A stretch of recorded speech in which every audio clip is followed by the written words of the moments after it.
Alright, so just got finished watching Transformers Rise of the Beast. I just came back from the theaters. Me and my daughter went to go see it. And, well, go to the matinee. Don't pay full price.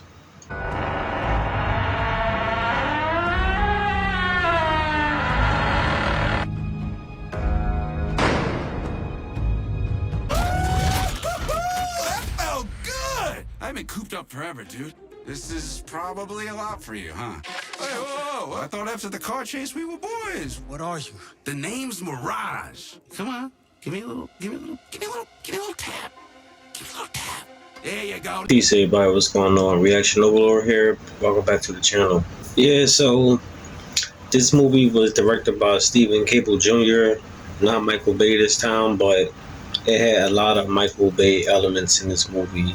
And, you know, that's not really necessarily a bad thing, but I know how Michael Bay do. He will exaggerate with the explosions and all that stuff. And we all know how Transformers been in previous movies. Well, they didn't fail. They did this in this movie. But this is not to say that the movie was horrible or terrible. You know, I actually thought the movie was, you know, pretty decent. It's fair, but that's all I thought it was. I thought it was, you know, fair. It wasn't great. It wasn't amazing. Maybe I'm a little biased because I like part 1, 2, and 3. All the movies with Shia LaBeouf. I didn't really like 4 and 5, especially that one with Mark Wahlberg. Cold water air dry, please. I don't know what that was about, but I think this movie probably was a strong 4th, right behind the first 3 movies. I give this movie credit. I think it was better than 4 and 5, but I don't think it was better than the original OG 3 movies. But that being said, you know, a lot happened in this movie. One, it was based in the 90s, 94 to be exact. Without giving too many spoilers, it didn't really feel like a 90s movie. I mean, you had a lot of 90s songs in there, a lot of 90s tracks, which was pretty good. It kind of, you know, do you back, because when the songs is playing, I'm like, oh, I remember them songs from back in the day. But, you know, at times, it got too much of like a soundtrack rather than a movie. You know, they was playing songs like back to back, and you like, all right, hold up, you just played one song, and then you play the other, just like, all right. Oh my God! Are we watching a musical or are we watching a movie?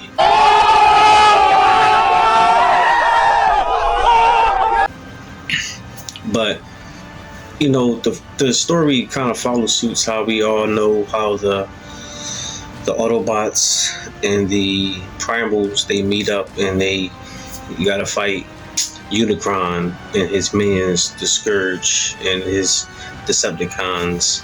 But with the Scourge and Unicron in here, you would think that other villains would be in here, which I'm not going to mention, but they're not. At the end of this movie, you get like a Easter egg for a potential crossover to another universe. So I think that might be something interesting that I'll be looking forward to in upcoming movies. But, you know, other than that, the story development in the movie, it was okay. You had Anthony Ramos, who played Noah Diaz in the movie. He was supposed to be a former soldier, and things happened in the movie where, so you like, if he was a soldier, you thought that he would do things differently than he did. And of course, he was tough, he was witty, but he didn't seem like a soldier. You know, he just seemed like a tough, gritty street kid from New York City. You had Dominique Fishback. She played Elena in the movie. She was good, but every time I look at her, I just think about Project Power from Netflix. like she just always looked like that little girl from that Netflix movie. But she was okay in this movie.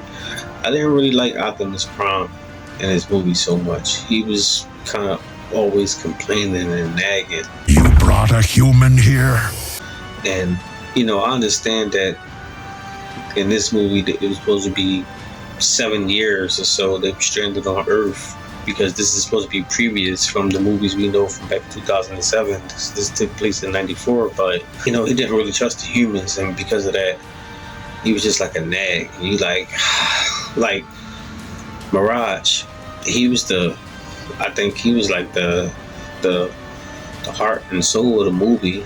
Usually it's Bumblebee, but in this movie it was Mirage. So I like Mirage, and I like Noah Diaz character development together. I think them two made good duos in the movie.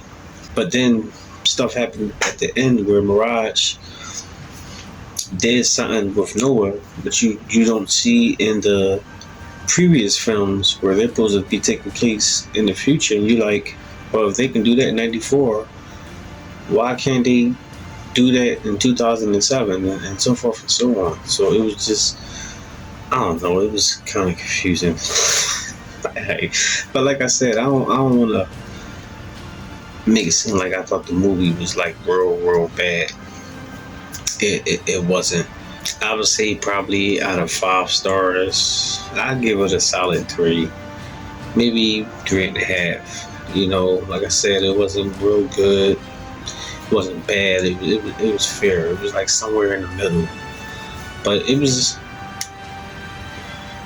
just wasn't too great for me. It just reminded me, this movie right here reminded me of the Avengers, Age of Ultron.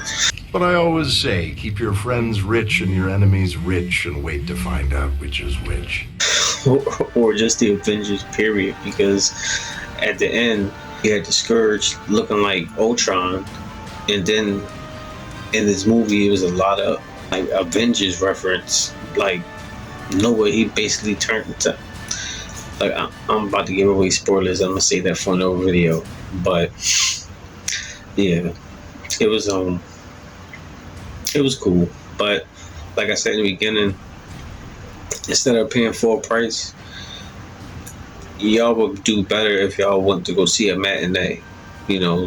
Pay half admission, go see it, check it out for yourself, and let me know if you thought it was good or not. But that's all I got. Drop your comments down below. Let me know what you think. Hit the like, subscribe, hit the bell. I'll see you at the next one. Peace.